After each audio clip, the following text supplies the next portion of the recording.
Jaksa Agung Sanitiar Burhanuddin berbicara belak-belakan, pernah ditawari uang dalam jumlah yang sangat fantastis. Dia pernah ditawari duit hingga 2 triliun rupiah agar tidak melanjutkan proses hukum perkara yang sedang ditangani Kejaksaan Agung. Fakta tersebut diungkap Burhanuddin saat menjadi bintang tamu program Nametrot yang tayang di Metro TV. Awalnya Jaksa Agung ditanya soal iming-iming terbesar apa yang pernah disampaikan pihak yang sedang berperkara di Kejagung. Ada yang mau ngasih saya 2T supaya perkaranya nggak jadi, ungkap Burhanuddin, dikutip dari YouTube Metro TV yang tayang pada Selasa, 18 Maret 2025. Namun, Burhanuddin dengan tegas menolak tawaran tersebut. Burhanuddin tidak menyebut kasus apa yang sedang ditangani Kejaksaan Agung hingga sampai ada yang mencoba menghentikan proses hukumnya dengan uang sebanyak itu. Seperti diketahui Kejagung beberapa waktu belakangan gencar membongkar kasus korupsi besar di Indonesia.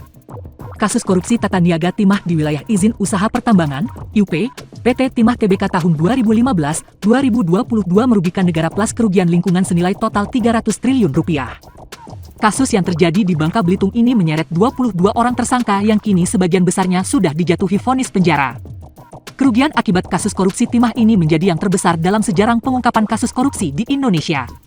Skandal kasus korupsi timah mengalahkan kasus-kasus korupsi kelas kakap sebelumnya, yakni kasus bantuan likuiditas Bank Indonesia, BLBI, 138,442 triliun rupiah, kasus korupsi dan TPPU PT Duta Palma Group di Riau mencapai 100 triliun rupiah, kasus korupsi penjualan kondensat di Tuban 35 triliun rupiah, kasus korupsi PT Asabri 22,7 triliun rupiah, dan kasus korupsi PT Jiwasraya 16 triliun rupiah.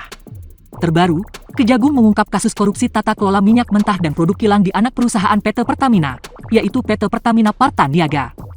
Korupsi yang menyeret 9 orang tersangka termasuk Dirut Pertamina Patra Niaga Rifa Siahaan ini selama 5 tahun dari 2018-2023. Hitung-hitungan sementara kerugian untuk tahun 2023 mencapai 193,7 triliun rupiah. Namun, kerugian itu belum termasuk kerugian pada 4 tahun sebelumnya dari 2018 hingga 2022. Jika diestimasi rata-rata kerugiannya sama setiap tahun, maka total kerugian negara 968,5 triliun rupiah, hampir tembus 1.000 triliun rupiah atau 1 rupiah kuadriliun. Baru-baru ini, Burhanuddin juga mendapatkan sorotan luas ketika timnya berhasil mengungkap kasus suap terhadap peradilan kontroversial Ronald Tandur yang melibatkan hakim yang diduga disuap untuk memutuskan vonis bebas terhadap tersangka.